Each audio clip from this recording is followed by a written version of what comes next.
Estamos aqui com mais um episódio do Diálogos do Campo. E hoje a gente tem aqui a honra de estar com o nosso querido companheiro, deputado federal Ayrton Faleiro. O campo tem muito a dizer e aqui todo mundo escuta. Seja bem-vindo ao Diálogos do Campo. Apresentação: Rose Rodrigues, secretária agrária nacional do PT. A defesa da Amazônia com quem tem pé no barro e no chão. Me fala um pouco, você que tem essa história brilhante, que vai lá para o norte, cria junto com todos que estavam naquela efervescência, com a Igreja Católica, ajuda a criar CONTAGOS, sindicatos rurais. Me fala um pouco como é que está hoje, como um representante do norte, coordenando o núcleo agrário, tocando essa pauta tão bela e necessária que é a pauta da Amazônia. Olha, Rose, na verdade, eu nunca na minha vida imaginei que um dia ia ser presidente da FETAG do Pará, diretor da CONTAG, ser do Departamento Rural da CUT Nacional, e muito menos fazer 4 mandatos de deputado estadual, como eu fiz, já estou no 2º deputado federal. Era um agricultor que chegou do sul do Brasil em busca de terra com a família, e o governo federal abandonou o projeto de colonização da Transamazônica, né? E nós, para conseguirmos um pedaço de terra, porque a gente não foi levado pelo governo, nós fomos de forma espontânea, foi a segunda leva lá, né? Chegamos lá em 78, e então nós ocupamos uma área devoluta do INCRA, e apareceu uns pretensos donos, teve um conflito que levou mais de 5 anos, até baixou o exército lá.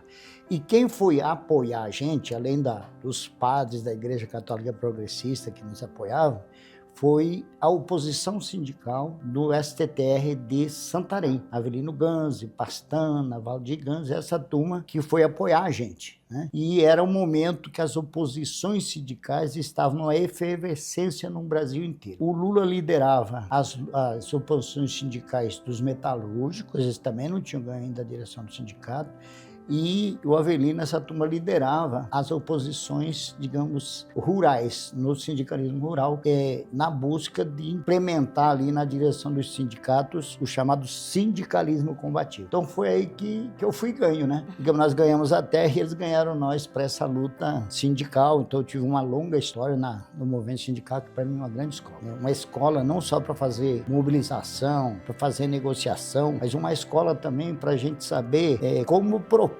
programas e políticas públicas, né? Além das pautas de reivindicação. Então, eu sou muito grato por tudo que eu aprendi na oposição sindical, depois na direção do sindicalismo combativo no Brasil. Como você traz essa experiência, né, do movimento sindical, rural, nesse espaço e nesse chão da Amazônia que é muito forte, né? Qual a contribuição que você acha que quando você chega no partido, no PT, trazendo já essa experiência, qual o valor desse encontro de um militante sindical que chega a uma organização partidária? Como que você faz essa análise de contribuição? Bom, eu participei da fundação do PT, porque é bom dizer que o PT ele nasce depois, né? Ele é resultante de um acúmulo das lutas urbanas, das lutas populares e também das lutas camponesas, né? Então nós embarcamos aquela grande afirmação do presidente Lula de que não bastava só lutar por direito, por terra, por moradia digna, precisava avançar para que a classe trabalhadora, então, tivesse os seus representantes, tanto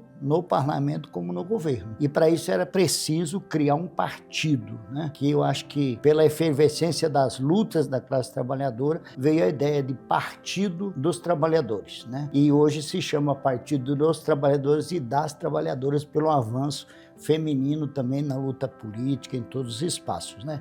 Então eu diria assim, se todo parlamentar, todo dirigente político passasse pela escola da luta sindical, da luta popular, ele traz para dentro do partido, ele traz para dentro do parlamento, se ele for governo, para dentro do governo, é um acúmulo nessa escola, que é uma escola em que a gente recebe, lidera e junto com as mobilizações sociais acaba dizendo, olha, é necessário criar um programa assim, é necessário criar uma política pública dessa forma, é necessário atender essa reivindicação. Então a gente trazer o acúmulo da luta social para dentro do partido, para dentro dos espaços que nós ocupamos, para mim é muito enriquecedor, tanto para a gente que chega com acúmulo, né, mas também para a instituição partidária, né, ou para o o espaço no parlamento que a gente ocupa. Que maravilha, muito bom te ouvir. E não podemos deixar de estar explorando também, né, esse processo nosso da região norte. É uma região que a gente sabe que é marcada pela grilagem,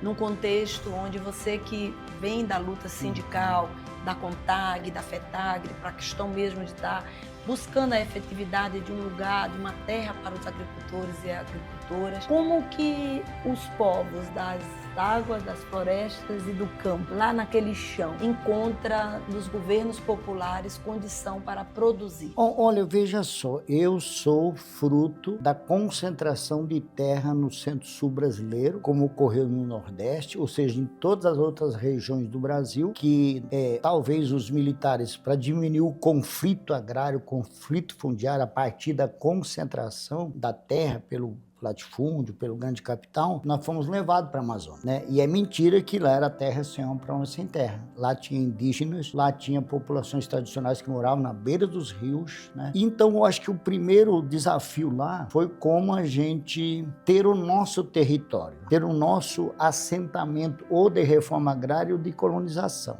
né? Mas, ao mesmo tempo, vieram outros desafios, né? Por exemplo, veio o debate da Eco 92, o debate do desenvolvimento sustentável, traduzindo para os dias de hoje sobre a crise climática, a emergência climática, né? E eu, então, no meu trabalho sindical, né, eu fui evoluindo, junto com os companheiros e as companheiras, de ter uma concepção de que Amazônia nós queremos. Nós queremos uma Amazônia que vai virar tudo produção de grãos, ou nós vamos querer uma Amazônia que tenha um equilíbrio, que tenha as florestas, que tenha os territórios indígenas, que tenha as reservas extrativistas das populações tradicionais, os territórios quilombolas, que tenha, digamos, também esse espaço para a agricultura familiar, que é uma agricultura hoje, nós temos uma agricultura familiar muito consolidada na Amazônia. Então veio todo esse debate, né, de qual é a filosofia de desenvolvimento. E nós optamos por uma filosofia de um desenvolvimento equilibrado, né, entre o conjunto das forças. Não é que não tem agronegócio na Amazônia, não é que a gente está dizendo que não tem que ter pecuária, mas tudo tem que ter um limite. E eu acho que nós evoluímos muito, inclusive no Pará, na minha região, começou a partir do governo do presidente Lula, que eu chamo de macroordenamento territorial ambiental. Ali estabeleceu o limite. Até aqui pode, daqui para cá não pode. Aqui pode isso, aqui pode aquilo, né? Então, eu acho que houve um macroordenamento territorial ambiental que nos ajudou muito. Só que agora também há uma disputa se esses territórios continuam com os povos indígenas, com as populações tradicionais, com o assentamento de reforma agrária, ou esses territórios serão ocupados e invadidos pelo outro segmento do capital. Então, essa foi uma primeira questão assim, muito forte para nós, e eu acho que essa guerra e a disputa pelos territórios continua ainda muito forte na Amazônia. Como está hoje coordenando o núcleo agrário do PT? Organizando, trabalhando de uma forma macro, né? Nessa grande articulação com todos os seus companheiros e companheiras que são eleitos a partir da luta sindical, dos movimentos populares. Como tem sido no terceiro governo Lula estar liderando o núcleo agrário? Foi a segunda vez que eu coordeno o núcleo agrário, né? E sempre em momentos importantes, né? Mas eu tive a oportunidade de conhecer o Brasil antes mesmo de ser parlamentar, né? Que é quando eu era sindicalista nacional. Então eu viajava muito o Brasil. Isso me ajuda muito, né? Ter uma visão mais completa do Brasil. E o núcleo agrário, ele é eu diria assim, me desculpe os outros, mas eu acho que o núcleo agrário é o que funciona para valer na Câmara dos Deputados, né? Inclusive, homenageando nosso querido companheiro Adão Preto. Eu participava do núcleo agrário antes de ser parlamentar, como sindicalista, né? Então eu já vivia essa realidade. E quando eu te falo que eu tive a sorte, a oportunidade e a responsabilidade de coordenar o núcleo agrário em momentos importantes, quando foi da eleição do Lula, eu era o coordenador do núcleo agrário. Quando foi a transição para o governo, eu estou falando do último governo Lula, quando foi o debate da transição, composição do governo, eu era coordenador do núcleo agrário. E agora virou e mexeu, voltei a ser coordenador do núcleo agrário exatamente no momento da pré-campanha do Lula, né? E com certeza, pelo meu mandato, eu vou mais uma vez fazer a transição do governo do presidente Lula, composição de governo, e aí vem um grande desafio que nós trabalhamos. Ainda bem que o núcleo agrário ele trabalha de forma muito coletiva com as organizações sociais, ele se relaciona também com outras bancadas, e agora para dentro do governo, né? Então, eu diria assim, o grande desafio hoje é a gente trabalhar, primeiro, como nós vamos contribuir para o Lula 4? O que nós temos que acrescentar? O que nós temos que fortalecer que está dando certo? Mas o que nós temos que criar de novo? Eu saí agora de uma reunião com o ministro da Educação. Então aqui um núcleo da educação, o núcleo vai discutir as propostas de educação para o MEC. Eu levantei a mão, peraí, o núcleo agrário vai estar na reunião, porque nós queremos discutir educação no campo, nós queremos discutir pedagogia da alternância. Eu acho que contribuir na elaboração do programa do governo, presidente Lula, o Lula 4 vai ser uma tarefa grande, mas tem coisas que nós também temos que influenciar nesse resto do governo, para que as coisas cheguem, para que as coisas aconteçam, E, ao mesmo tempo, claro, depois vai se discutir transição, mesmo que seja a reeleição do presidente Lula, se discute transição e se discute composição do governo. Então, o núcleo agrário é uma coisa que me empolga muito, que me anima muito, até porque ele é muito ativo, ele é firme, ele é presente e acompanhado participa. Os deputados e deputadas participam efetivamente as assessorias e os movimentos sociais. Então, eu estou muito feliz de estar de novo na coordenação do núcleo agrário num momento histórico do Brasil. Maravilha, ganha o núcleo agrário com a tua presença, com certeza, motivado. E eu aprendo muito. Mas aí, companheiro, a gente sabe o quanto esses momentos que o país, antes do presidente Lula, graças aí à militância, ao apoio, ele volta e está fazendo esse terceiro governo. Mas assim, como você diz, ainda temos que ver o que a gente ainda, nesse fim de governo, desse terceiro que foi erguido, depois de um desmonte muito cruel, principalmente com a extinção do MDA, a perseguição dos movimentos populares e sindicais do campo. Como que você consegue passar para o trabalhador e para a trabalhadora que está nos acompanhando agora os ganhos que foram reerguer essas políticas públicas e a volta do MDA? O que isso significou para o nosso terceiro governo? Olha, eu vou falar do ponto de vista mais genérico, mas vou dar alguns exemplos, porque eu acho que facilita o entendimento. É bom lembrar que o governo anterior foi um governo de destruição. Não destruiu só o Ministério do Desenvolvimento Agrário, destruiu um monte de ministérios, mas já que nós estamos falando do campo, inclusive o Ministério da Pesca. E quando nós discutimos a reeleição do presidente Lula e ele se reelegeu, foi uma batalha para recriar alguns ministérios e criar ministérios novos. E lá no núcleo agrário, a gente debateu sim a criação do Ministério do Desenvolvimento Agrário, garantindo a vinda da Conab, que está fazendo um excelente trabalho, a vinda do INCRA para dentro desse ministério e o debate da assistência técnica. Então, são coisas importantes. Mas nós discutimos lá também a necessidade de voltar, ou seja, recriar o Ministério da Pesca, porque a pesca é do nosso mundo rural. E você sabe que tem uma atuação muito forte nas temáticas e nas pautas indígenas, e nós apoiamos muito a ideia e uma demanda dos povos indígenas e um compromisso que o presidente Lula tinha feito de criar o Ministério dos Povos Indígenas, Então, eu acho que nós evoluímos muito de criarmos as estruturas.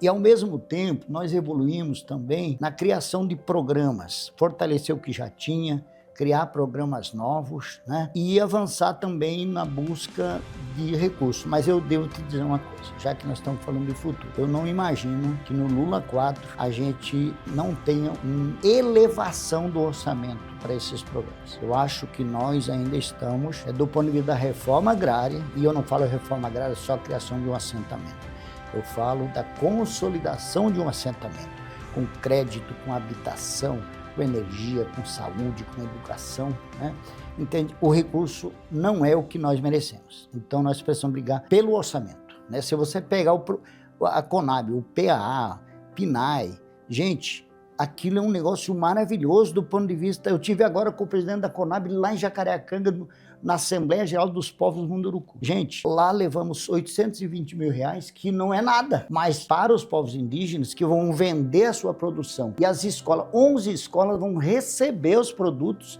produzidos por eles para merenda escolar. Então, assim, investir, entende, no orçamento da Conab é determinante. Aumentar o recurso do INCRA para atender os programas das políticas públicas é determinante.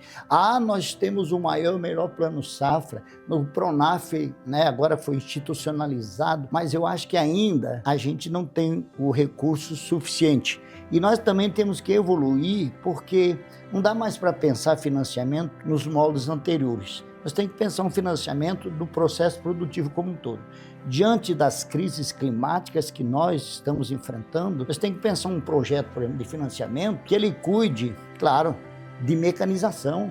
Por que a agricultura familiar não pode evoluir para sair da penosidade do trabalho braçal. Vamos evoluir. Hoje tem muitos maquinários modernos e adequada à agricultura familiar. Nós temos que evoluir para a irrigação, porque se dá uma crise climática, você perde a sua safra ou você perde a sua produção daquele ano que você plantou, no nosso caso lá o cacau ou qualquer outro produto, né? E evoluir na agroindustrialização. Então nós precisamos pensar uns projetos de financiamento que possam levar a cadeia toda, preparar a área, plantar, fazer os tratos culturais, mecanizar, irrigar e industrializar o nosso produto. Então eu acho que o orçamento nosso tem que ser maior. Tem que ter um orçamento, gente, para cuidar das estradas nos assentamentos. Não tem mais orçamento para cuidar das estradas nos assentamentos. Nós não temos o suficiente. Voltou o programa Minha Casa Minha Vida para o INCRA, mas nós temos que ter um recurso maior.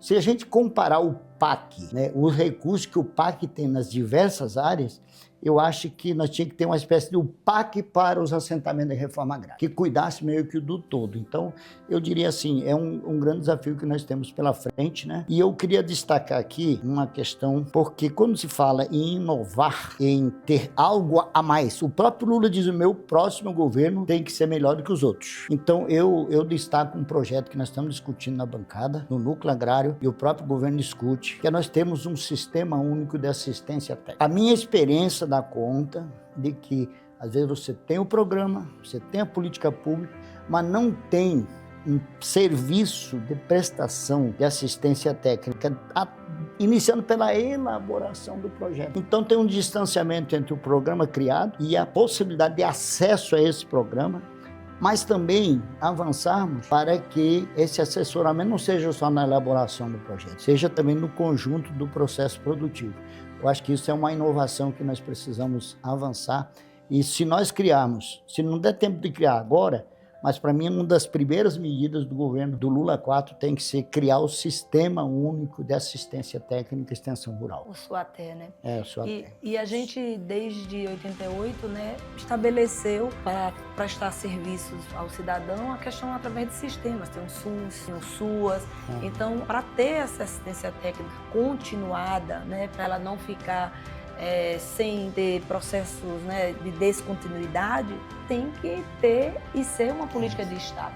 Muito bem não colocado. É muito caro não, viu? E mesmo quando a gente fala, às vezes, quando a gente pensa para o meio rural, a gente é meio tímido até de falar dos números, né? Mas vamos pegar os outros sistemas, quantos bilhões tem? Então nós temos que saber o seguinte: nós queremos um Brasil com um meio rural digno de se viver, um meio rural que vai produzir alimentos saudáveis para o consumo humano, um meio rural que tem um equilíbrio social, econômico e ambiental. Então nós temos que investir. E nós lá da Amazônia, vocês sabem a importância estratégica que nós temos nas nossas florestas. Falar em floresta, o que tu acha dessa inovação do programa Florestas Produtiva? Como que você, que está lá há muito tempo, discute a questão da sustentabilidade, a questão do alimento saudável, como a viabilidade de produzir com a floresta em pé e respeitando quem produz? Me fala um pouco, o que tu achou dessa novidade nesse terceiro governo Lula? Deixa eu te falar uma coisa. Lá, nós sempre tivemos uma reclamação, que os serviços de fiscalização e controle, que às vezes um agricultor vai lá, quer uma licença para fazer um plantio lá,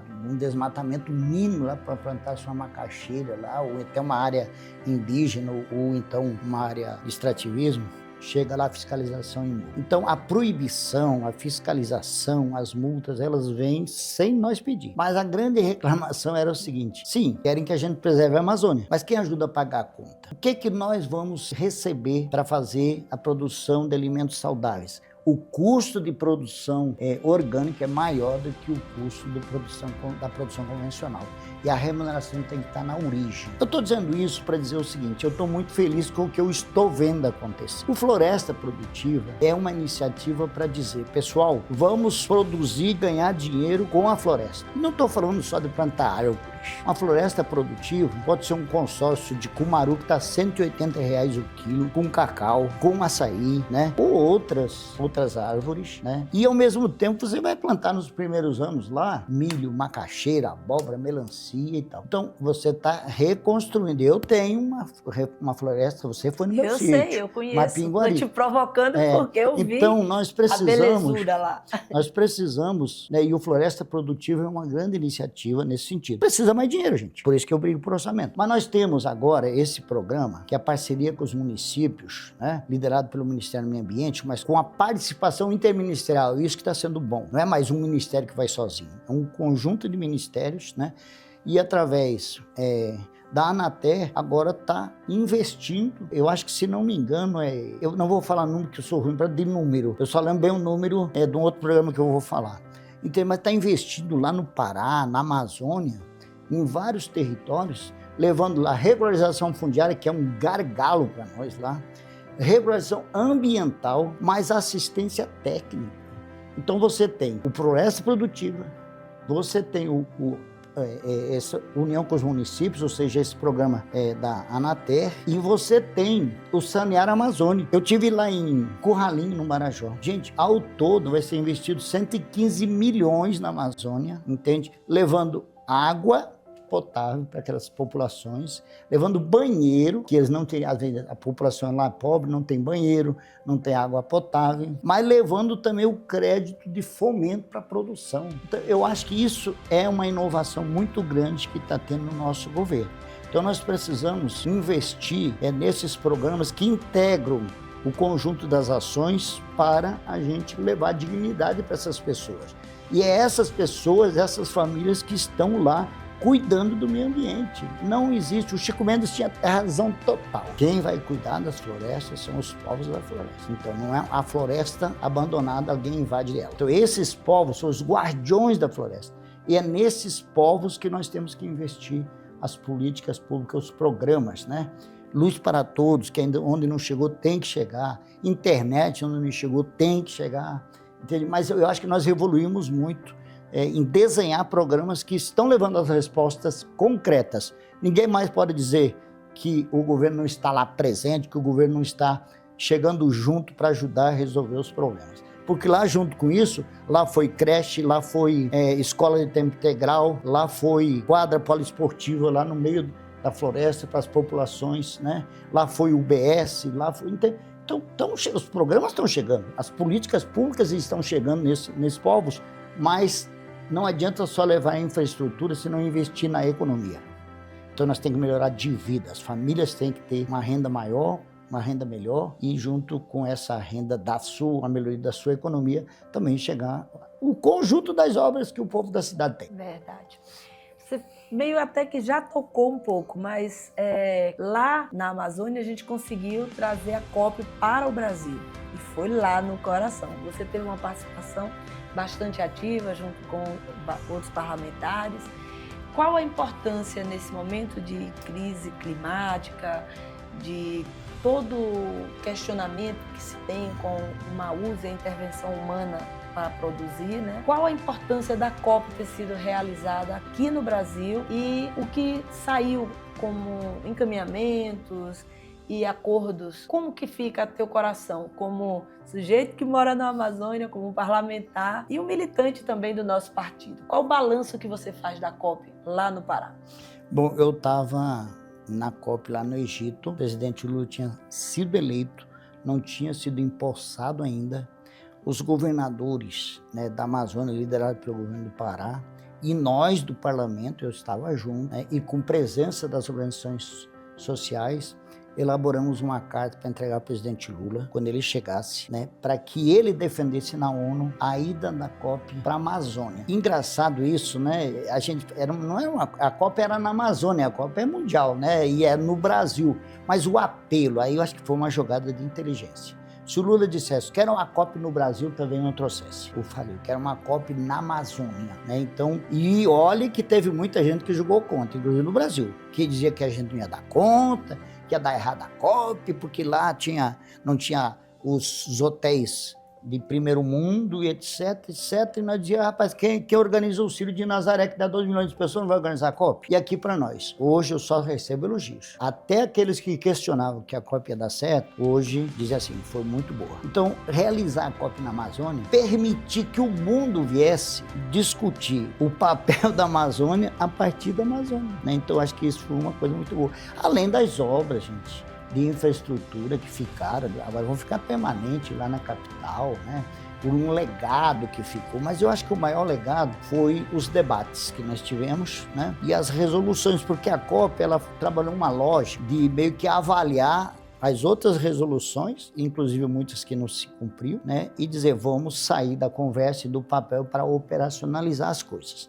Vou te dar alguns exemplos do que eu acho que nós evoluímos, porque nas outras COPs a gente defendia assim, ó, nós não podemos só incentivar reflorestamento ou então apoiar iniciativas onde já teve o desmatamento. Nós queríamos debater assim, como é que você valoriza a floresta em pé, né? Então esse debate do que chama RED+, né? Remunerar os serviços ambientais de quem preserva a floresta evoluiu e nós estamos avançando muito. Porque senão acaba sendo um incentivo a quem desmatou. Então tem incentivo hoje para quem quer reflorestar, mas tem incentivo para quem quer manter a floresta em pé. Eu acho que isso foi um avanço muito grande. Eu acho que nós evoluímos muito também nesse debate das cidades amazônicas, e o BNDES está desenvolvendo uma política, um programa específico para o saneamento das grandes metrópoles, das cidades amazônicas, né? Que inclusive tem muito problema ambiental, tem muito problema social, que hoje tem financiamento. Nós evoluímos para debater o financiamento internacional, né? A exemplo do que nós já tínhamos o Fundo Amazônia, mas nós avançamos, né, para um outro fundo, que é um fundo que eu acho que agora vai dar condição de nós traduzir o discurso de que não adianta pensar que a Amazônia será protegida se não proteger seus povos, né? Então eu estou muito seguro, além das macros resoluções sobre transição energética, sobre todo esse debate que se faz, né?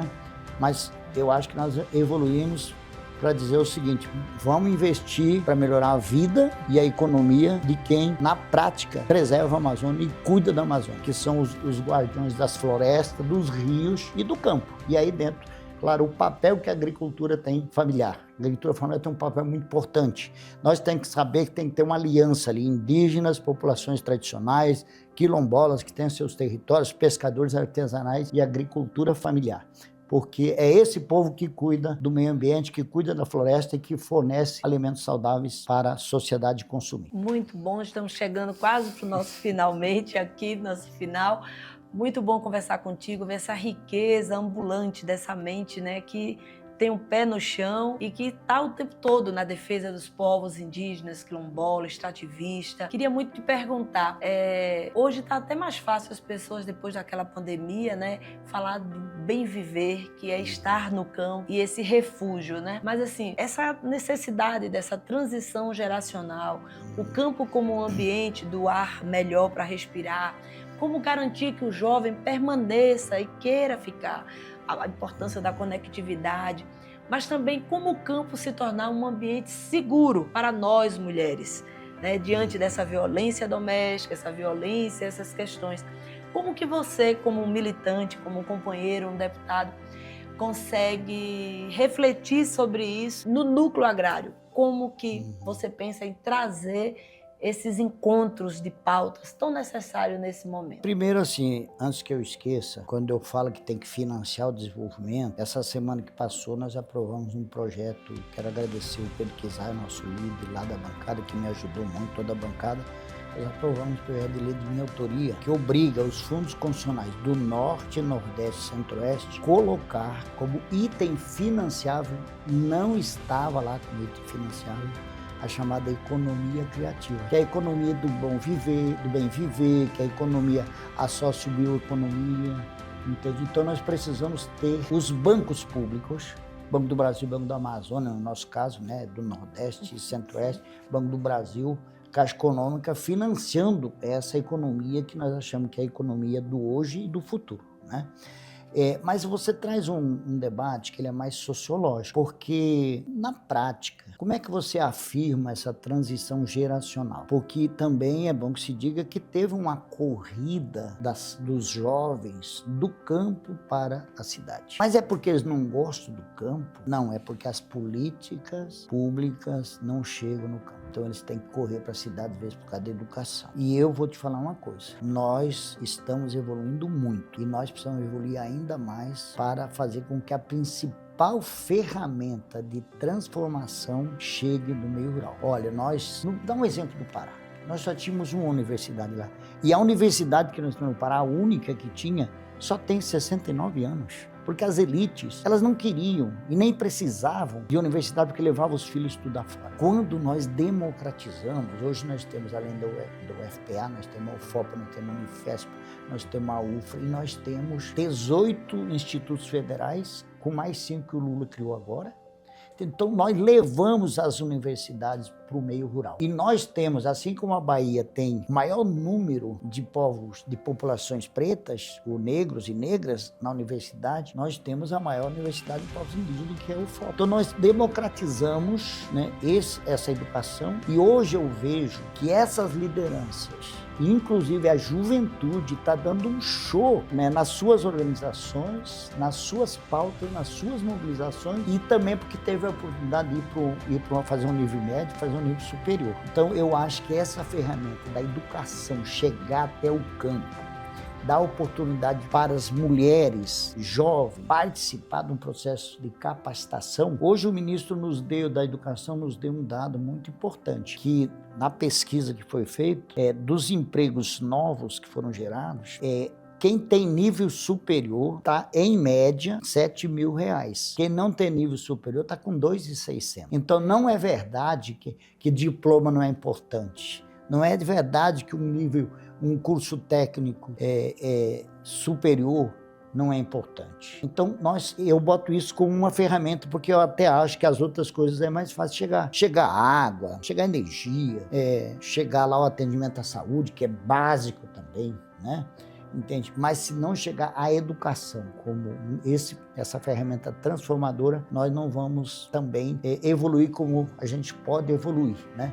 E aí, gente, o debate da violência, né, contra a mulher, contra nossas crianças, é um debate global. Mas nós não podemos pensar que isso é um debate só das cidades. Isso é um debate também do campo, né? Eu diria assim, eu acho que o presidente Lula fez uma jogada de mestre, né? Dizer o seguinte, nós temos que conversar com os homens, porque a violência está nos homens. As mulheres não precisam ser convencidas que não tem que ter violência contra elas. É nós, os homens, que tem que se convencer. Eu sou autor de um projeto de lei, proponho que esteja no currículo escolar o debate sobre violência, cidadania, violência de gênero, violência contra as crianças, que a gente leve para o currículo escolar, como diz que vara que cresce torta, morre torta.